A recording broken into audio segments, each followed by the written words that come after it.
Hello, it's Stuart, your hub host. I'm bringing you some light relief, some information, and hopefully I'm going to make you look great. I'm going to make you look good. I'm going to make you look gorgeous.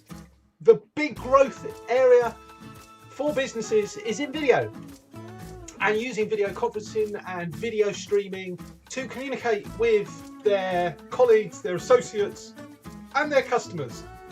So what I want to share with you is a few tips and tricks to help you look the best and get the most out of the video conferencing. So I'm going to give you some few practical tips. Tip 1. So the first thing is, I've seen a lot of people when they're doing their video chats looking down here. Okay, so because they're looking at the screen of where they are or who the person is talking, and they're not looking at the camera. And you have to address the camera. Okay, even if I drop my eyes by a few centimeters, you know I'm not looking at you. So look at the camera. Okay, even if you have to put a big sign at the top of it which says look at the camera. Tip 2. The second tip is, don't sit with a light source behind you. You need to be the brightest thing that the camera is on. So let me give you an example. So I'm in my office. It's a bit of a state, but we're getting there. And I've closed all the curtains. Now, if I put that up, you can immediately see I'm washed out. So even though I'm in the frame, all this side of my face is just lost because the camera exposure is set for a darker room. Now, I'm lucky, I've got some control over my camera exposure, but as you can see, it's completely blown out. Now, I've got lights on above me, okay? I've got what's called a hair light, okay, to give me a little bit of fill around me. And I've also got a key light over here, giving me an ambient glow. Okay, so I've spent a little bit more on my lighting than most people. You can also see the shadow of my my mic looming over me.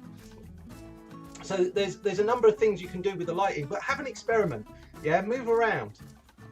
Put your computer and your camera where you're best lit, okay, and build your room around that. I know if you've already got your room built, that's difficult, but if you're with a laptop, move around, see where the best lighting position is for you. Tip 3.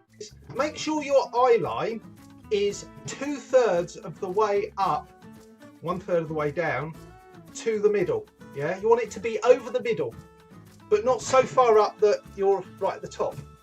Now, not only does that aid framing, in other words, it makes you look good in the frame, but it can also undermine you if you're low down in the frame like this.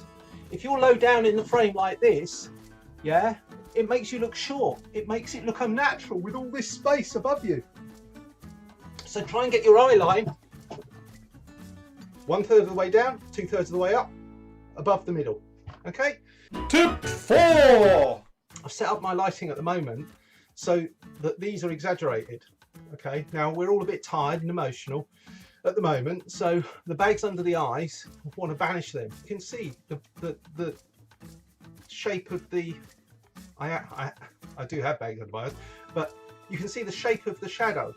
All right, so just tilt your head up so you make the eye line to the camera just ever so slightly above your natural seated eye line. You don't want to be looking down at the camera. Okay, that's one of the worst things. One, it makes the other person feel insecure because you're effectively looking down at them, but also it alleviates the bag. So you only need to go from there to there, and you can see. Tip 5. If you're talking to your customers, they don't want to see you in your dressing gown. All right, they don't want to see you in a t-shirt unless that's your business. You're all about being relaxed. But dressing to your shoes means that you actually are giving us stuff. You know, you're actually, even though you're at home, you're in business. The final thing, and I'm going to leave you with this, is smile.